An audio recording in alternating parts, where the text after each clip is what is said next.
Corona काल में उद्योग जगत पर छाए संकट के बीच चीन की ओर से प्रत्यक्ष निवेश के कई प्रस्ताव आए, पर भारत ने हर बार चीन को डांट कर भगा दिया।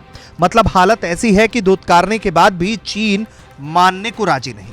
लेकिन चीन की इस चेहरे के पीछे छिपी खतरनाक मंशा को भारत सरकार बखूबी समझती है, इसीलिए चीन के किसी चाल को भारत कामयाब नहीं होने दे रहा।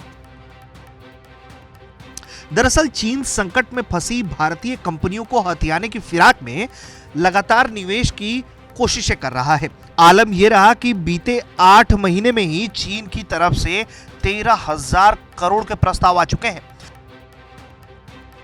सूत्र बताते हैं कि अप्रैल से अब तक चीन की ओर से 120 से 130 एफडीआई के प्रस्ताव मिले हैं और कुल मिलाकर यह राशि 12 से 13,000 करोड़ की है। इससे पहले अप्रैल 2000 से सितंबर 2020 तक सिर्फ 15,526 करोड़ का एफडीआई आया था।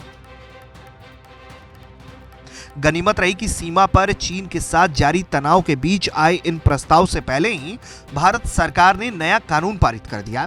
इसके तहत भारत के साथ सीमा साझा करने वाले किसी भी देश के नागरिक या वहां की कंपनियां बिना सरकार की अनुमति लिए निवेश नहीं कर सकती।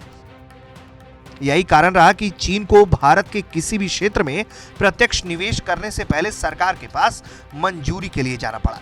एफडीआई प्रस्तावों की समीक्षा करने के लिए बनाई गई अंतर मंत्रालयीय समिति ने बताया कि चीन की ओर से आए अधिकतर एफडीआई प्रस्ताव पहले से स्थापित कंपनियों के लिए हैं।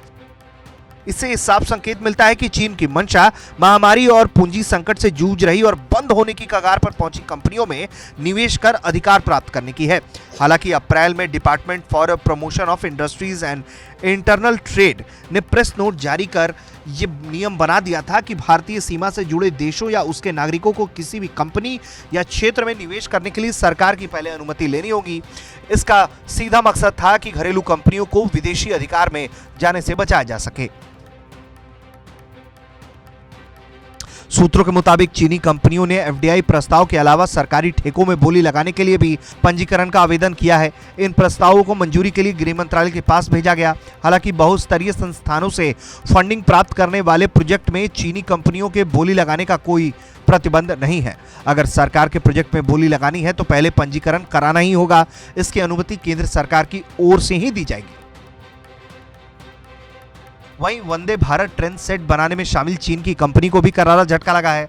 रेलवे ने चीनी joint venture CRRC Pioneer electric private limited को अयोग्य घोषित कर दिया है। इस टेंडर की भी कीमत करीब 1800 करोड़ रुपए बताई जा रही थी। ब्यूरो रिपोर्ट, भारत तक।